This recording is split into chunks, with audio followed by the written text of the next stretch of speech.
ગણિતમાં ક્ષેત્રફળ અને પરિમિતિ ભાગ 2 આપણે છેલ્લે ક્યાં સુધી જોયું? તો સૌથી પહેલા તમે બધા તમારું પુસ્તક ખોલો. ક્ષેત્રફળ કોને કહેવાય અને પરિમિતિ કોને કહેવાય એની મેં તમને વ્યાખ્યાઓ સમજાવેલી હતી કે કોઈ પણ બંધ આકૃતિની ચારે બાજુના સરવાળાને ક્ષેત્રફળ પરિમિતિ કહેવાય છે. કોઈ પણ બંધ આકૃતિની ચારે બાજુના સરવાળાને પરિમિતિ કહેવાય છે. જ્યારે ક્ષેત્રફળ કોને કહેવાય કે બંધ આકૃતિના ચારે બાજુના ગુણાકારને ક્ષેત્રફળ કહેવાય છે. એમાં આપણે કોનો ટુકડો મોટો છે, ટુકડો A અને ટુકડો B એ જોયું હતું. પછી ટપાલ ટિકિટ વડે ઠાકો એ આપણે જોઈ હતી. કેટલી ટિકિટ હતી? પછી તેમાં તમારું અનુમાન ચકાસો એ આપણે જોયું. પછી મેં તમને હોમવર્કમાં ઘરકામમાં મહાવરો આપેલો હતો પાના નંબર 148. એ મહાવરો તમારે જાતે કરવાનો હતો. કર્યો છે બધાએ? હવે આપણે આગળ જઈશું. આગળ જોઈશું મારો કમરપટ્ટો સૌથી લાંબો. 14 સેમી લંબાઈ અને 9 સેમી પહોળાઈ વાળો એક જાડો કાગળ લો. કેવો કાગળ લેવાનો છે? 14 સેમી લંબાઈ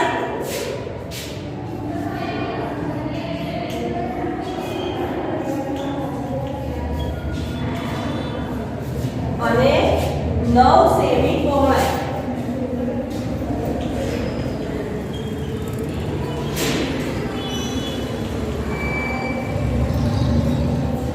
કેવો લેવાનો છે? જે આપણે કાગળ લેવાનો છે એની 14 સેમી લંબાઈ છે અને 9 સેમી પહોળાઈ છે. તમે એક જૂના પોસ્ટકાર્ડનો પણ ઉપયોગ કરી શકો છો. તમે એક જૂનું પોસ્ટકાર્ડ પણ લઈ શકો છો. તેનું ક્ષેત્રફળ કેટલું છે, તેની પરિમિતિ કેટલી છે? તો ચાલો આ આપણે એક ચોરસ ટુકડો લીધો છે. પોસ્ટકાર્ડ ગણો તો બી ભલે, કાગળનો ટુકડો ગણો તો બી ભલે. આ માપનો આપણે 14 સેમી લંબાઈ અને 9 સેમી પહોળાઈનો એક ટુકડો લીધો છે. હવે એનું ક્ષેત્રફળ અને પરિમિતિ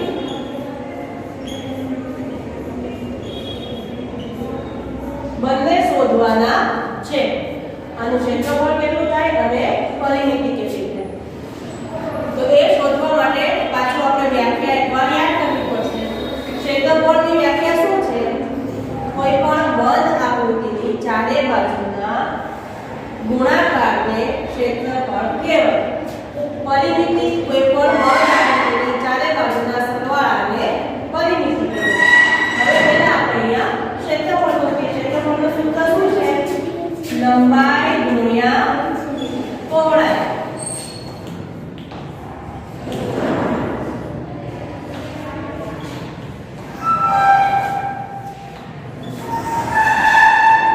જ્યારે પરિમિતિ લંબાઈ વત્તા લંબાઈ.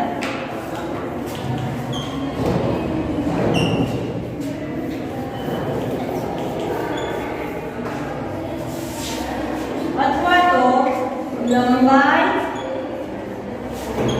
વત્તા પહોળાઈ. જો ચોરસની પરિમિતિ શોધવાની હોય તો ચોરસની ચારે બાજુનું માપ સરખું હોય છે તો લંબાઈ વત્તા લંબાઈ તમે કરો. જ્યારે લંબચોરસની પરિમિતિ શોધવાની હોય તો એમાં સામસામેની બંને બાજુના માપ હંમેશા સરખા હોય છે. લંબચોરસની પરિમિતિ માટે લંબાઈ વત્તા પહોળાઈ. હવે અહીંયા આપણે 14 સેમી લંબાઈ અને 9 સેમી પહોળાઈનું ક્ષેત્રફળ અને પરિમિતિ બંને શોધવાનું છે. તો ક્ષેત્રફળ શોધવા માટે આપણે શું કરશું? 14 ગુણ્યા 9 લંબાઈ ગુણ્યા પહોળાઈ કરશું ને? બોલો કેટલું થશે? કેટલું થશે ક્ષેત્રફળ?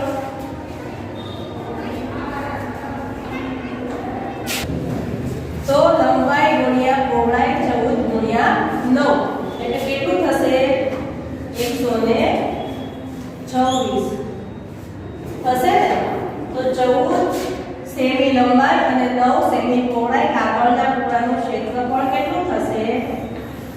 126.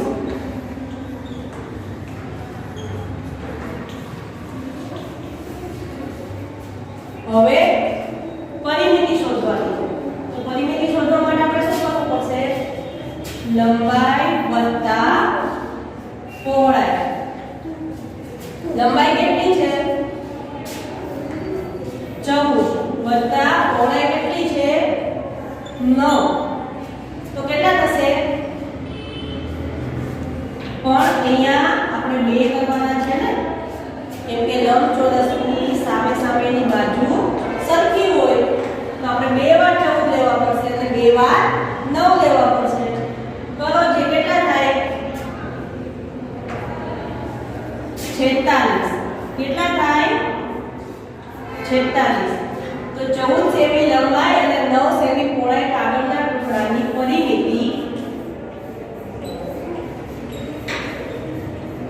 કેટલી છે? 46. સમજાણું બધાને? હવે જો આ પટ્ટીઓના છેડાઓને ગુંદર પટ્ટી વડે જોડવાથી કમરપટ્ટો તૈયાર થશે. જો આપણે કમરપટ્ટો તૈયાર કરવાનો છે તો આપણે શું કરવાનું છે કે જે આપણે પોસ્ટકાર્ડ લીધું છે કે ચોરસ ટુકડો લીધો છે 14 સેમી લંબાઈ અને 9 સેમી પહોળાઈ વાળો, એને આપણે લાંબી લાંબી પટ્ટીઓ બનાવવાની છે. આપણે અહીંયા આપણે એક ચોરસ ટુકડો લંબચોરસ ટુકડો લઈએ. હવે આપણે શું કરવાનું છે? બેલ્ટ બનાવવા માટે પટ્ટીઓ કાપવાની છે. 1 સેમી તમે કાપો કે 3 સેમી તમે કાપો કે 5 સેમી તમે કાપો, જે તમે માપ લેશો એ પ્રમાણે. પછી આ પટ્ટીઓને કાપીને આ પટ્ટીનો છેડો પૂરો થાય ત્યાં બીજી પટ્ટી ચોંટાડવાની છે, બીજી પટ્ટીનો છેડો પૂરો થાય ત્યાં ત્રીજી પટ્ટી ચોંટાડવાની છે. એમ તમારે તમારો કમરપટ્ટો લાંબો બનાવવાનો છે. હવે જો તમારા કમરપટ્ટાની લંબાઈ કેટલી છે? જો તમે 14 સેમીમાં 1 સેમીની લંબાઈની પટ્ટીઓ કાપશો તો તમારો કમરપટ્ટો કેટલો થશે? 1 સેમી લંબાઈ વાળી તમે પટ્ટીઓ કાપશો તો કમરપટ્ટો કેટલો લાંબો થશે? પછી જો તમે 2 સેમી લંબાઈ વાળી પટ્ટીઓ કાપશો તો કેટલો થશે? 1 સેમીમાં કાપશો તો કેટલો થશે? 14. જ્યારે 2 સેમીમાં કાપશો તો 7 થશે ને? થશે ને?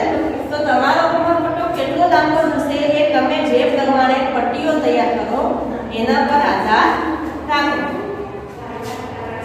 હું અહીંયા જો 1 સેમીની પટ્ટીઓ કાપું તો મારો કમરપટ્ટો 14 સેમીનો થશે, અને હું જો 2 સેમીની પટ્ટીઓ કાપું તો મારો કમરપટ્ટો 7 સેમીનો થશે. તેની પરિમિતિ કેટલી છે? જો હવે આપણે અહીંયા 7 સેમીની પટ્ટીઓ 2 સેમીની પટ્ટીઓ કાપેલી છે. પટ્ટીઓ કેટલી છે? 7. 2 સેમીની કાપેલી છે તો પહોળાઈ કેટલી કાપેલી છે? 2 સેમીની પટ્ટીઓ આપણે લંબાઈમાં કાપી, પણ પહોળાઈ તો આપણે પહોળાઈ 3 લઈએ. 2 સેમી લંબાઈ અને 3 સેમી પહોળાઈ. તો 2 સેમી લંબાઈ વત્તા 3 સેમી પહોળાઈ. બરોબર? તો 2 વત્તા 3 કેટલા થશે? 5. પણ આપણી પરિમિતિ કેટલી થશે અહીંયા? 10. શું કામ? સામે બાજુમાં સરખું હોય એટલે 2 વત્તા 3 પણ અહીંયા પાછું 2 એડ કરવા પડશે ને, કેમ કે સામેની બાજુમાં સરખું હોય છે. તો અહીંયા આપણે આ કમરપટ્ટાની જે આપણે પટ્ટી કાપી છે 2 સેમી લંબાઈ અને 3 સેમી પહોળાઈ વાળી, એનું પરિમિતિ થશે 10 સેમી. ખંડમાં કોનો કમરપટ્ટો સૌથી લાંબો છે? જો હવે તમે 1 સેમી પહોળાઈ અને 1 સેમી લંબાઈ એવી પટ્ટીઓ કાપો તમે તો તમારો કમરપટ્ટો સૌથી વધારે લાંબો થાય. શું કામ? કેમ કે 9 પટ્ટીઓ તમારે પહોળાઈ વાળી થાય અને 14 સેમીની 14 પટ્ટીઓ તમારે થાય. તો 14 પટ્ટીઓ તમારે બનાવો અને પટ્ટો બનાવો તો એ પટ્ટો સૌથી લાંબો થાય. જો કોઈ 2 સેમીની પટ્ટીઓ લીધી હોય તો એનો પટ્ટો એના કરતા નાનો હોય. તમે જેટલા સેમીની પટ્ટીઓ બનાવો છો લંબાઈમાં અને પહોળાઈમાં તેના પર તમારો કમરપટ્ટાનો માપનો આધાર રાખે છે.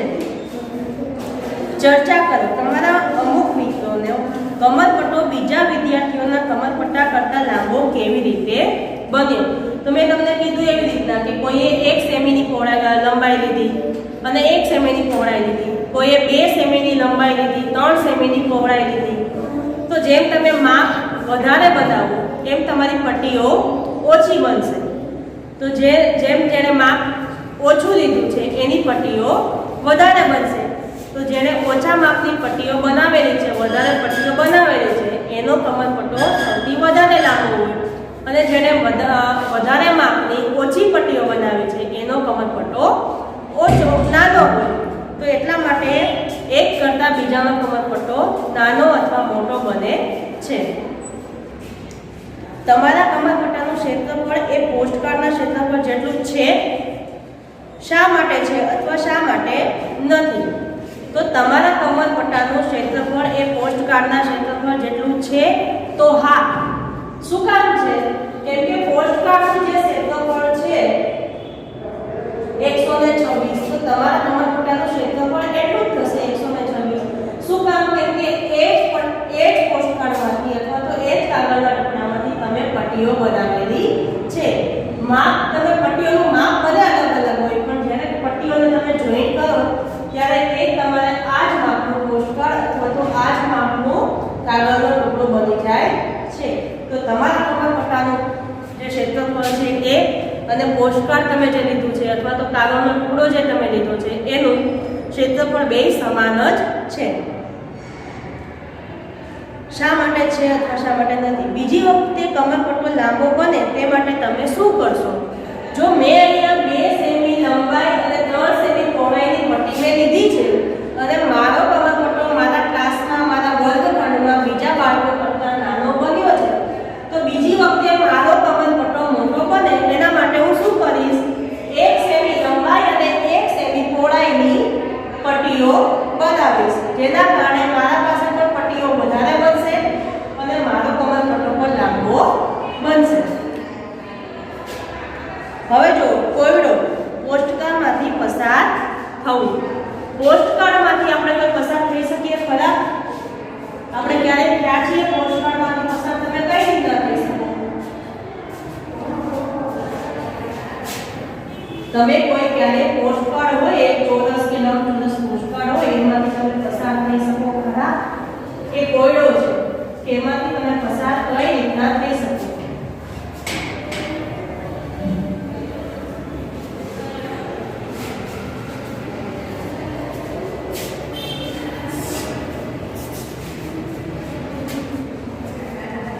તો હવે આપણે એક પોસ્ટકાર્ડ લેવાનું છે.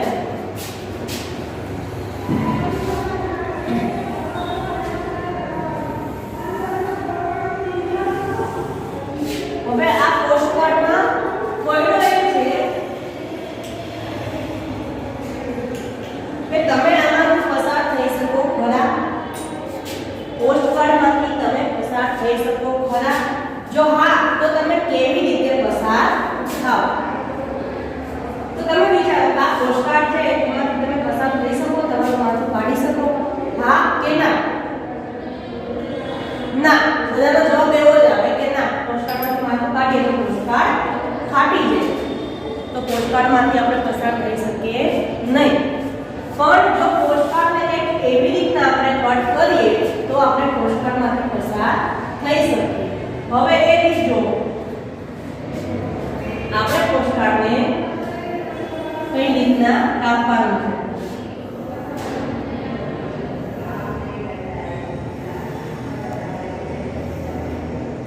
બધી આકૃતિઓ તમારે પણ તમારી નોટબુકમાં ગણિતની જે બુક છે ને એમાં દોરવાની છે.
જો હવે આપણે પોસ્ટકાર્ડમાં જે પ્રમાણે લાઈન બનાવી છે ને, જે લાઈન બનેલી છે ત્યાંથી જ આપણે કાતર ચલાવીને પોસ્ટકાર્ડને કાપવાનું છે.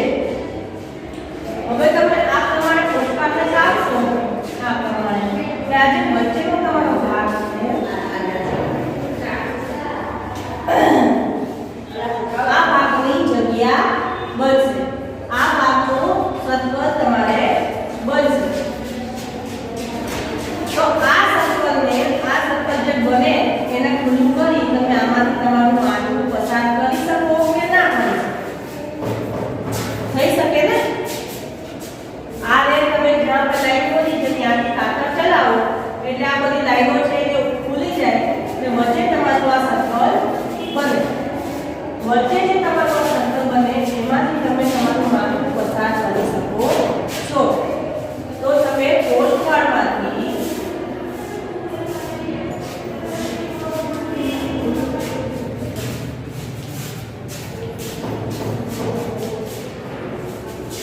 પસાર થઈ શકો છો.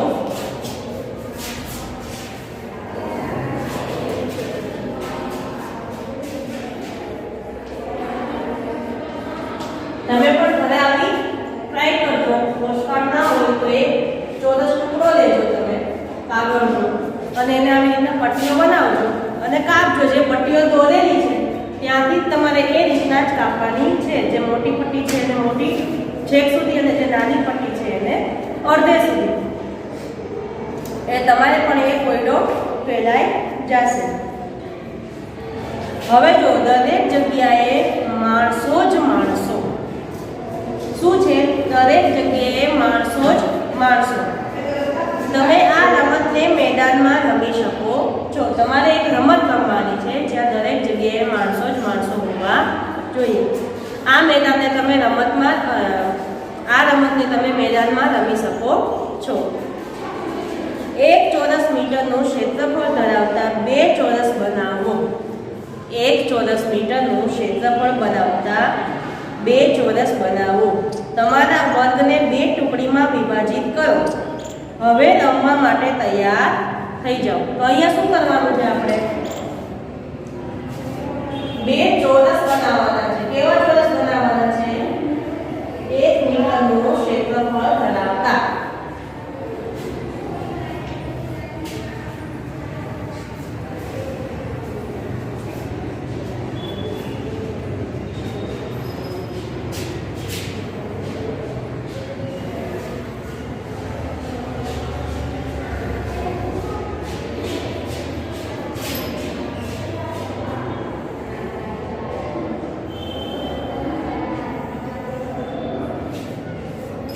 ચોરસ A અને B અથવા તો 1 અને 2. હવે શું કરવાનું છે? તમારા જે વર્ગખંડમાં જે તમારા મિત્રો છે એને 2 ટુકડીમાં વિભાજિત કરવાના છે. હવે નીચે ખાલી જગ્યા જુઓ. તમારી ટુકડીમાં આનો પ્રયત્ન કરીને જુઓ. શું પ્રયત્ન કરવાનો છે આપણે? 1 ચોરસ મીટરમાં તમે કેટલા લોકો બેસી શકો છો? શું કરવાનું છે? આ 1 ચોરસ, આ 2 ચોરસ, તમે જે ક્લાસમાં જેટલા બાળકો છો એની 2 ટુકડી બનાવવાની છે. પછી શું કરવાનું છે કે આ 1 ચોરસ છે એમાં તમે કેટલા બાળકો બેસી શકો છો એ તમારે જોવાનું છે. તેમાં તમે કેટલા લોકો ઊભા રહી શકો છો. ત્રીજું, કઈ ટુકડી તેમના ચોરસમાં વધારે બાળકોને ઊભા રાખી શકે? કેટલા વધારે? કઈ ટુકડી તેમના ચોરસમાં વધારે વિદ્યાર્થીઓને બેસાડી શકે? કેટલા વધારે? શું કરવાનું છે? જો હવે તમે ખાલી જગ્યા જુઓ કે 1 ચોરસ મીટરમાં તમે કેટલા લોકો બેસી શકો છો. આ આપણો એક ચોરસ છે, ચોરસ A અને ચોરસ B. અહીંયા તમે કેટલા લોકો બેસી શકો છો? 1, 2 અને 3. ચોરસ A માં કેટલા લોકો બેસી શકો છો? 3. હવે અહીંયા ઊભું રહેવાનું થાય તો કેટલા ઊભા રહી શકો છો? 1, 2, 3, 4, 5 અને 6. પછી શું છે તો તમારી પહેલી ખાલી જગ્યામાં તમારે શું લખવાનું છે 1 ચોરસ મીટરમાં તમે કેટલા લોકો બેસી શકો છો તો 1 ચોરસ મીટરમાં અમે 3 લોકો બેસી શકીએ છીએ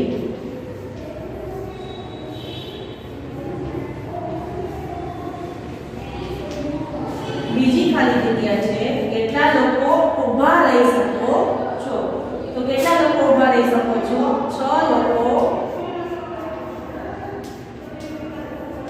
ઊભા રહી શકે છે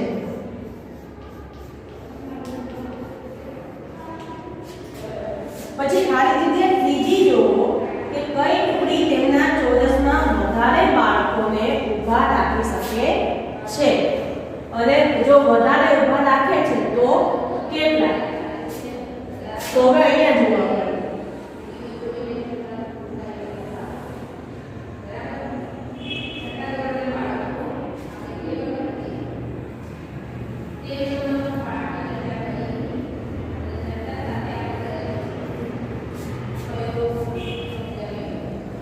આમાં કેટલા ઊભા રહ્યા 1 2 3 4 5 અને 6 ત્યારે અહીંયા કેટલા છે 1 2 3 4 5 6 અને 7 કેટલા ઊભા રહ્યા 7 તો ત્રીજી ખાલી જગ્યામાં જવાબ શું આવશે ટુકડી બી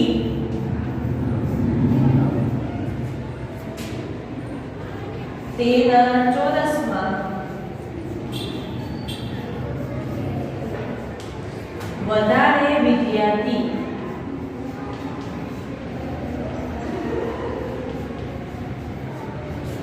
ઊભા રાખી શકે છે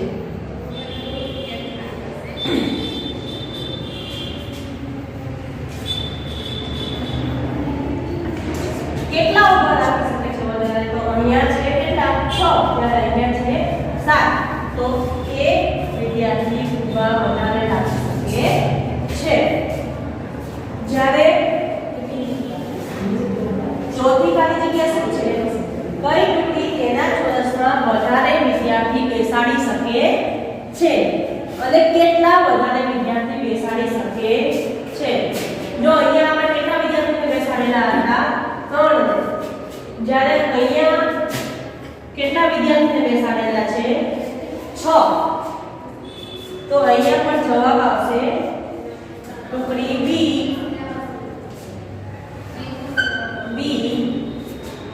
તેના ચોરસમાં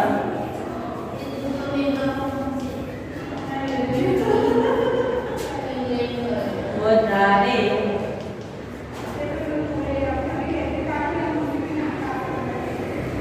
બેસાડે છે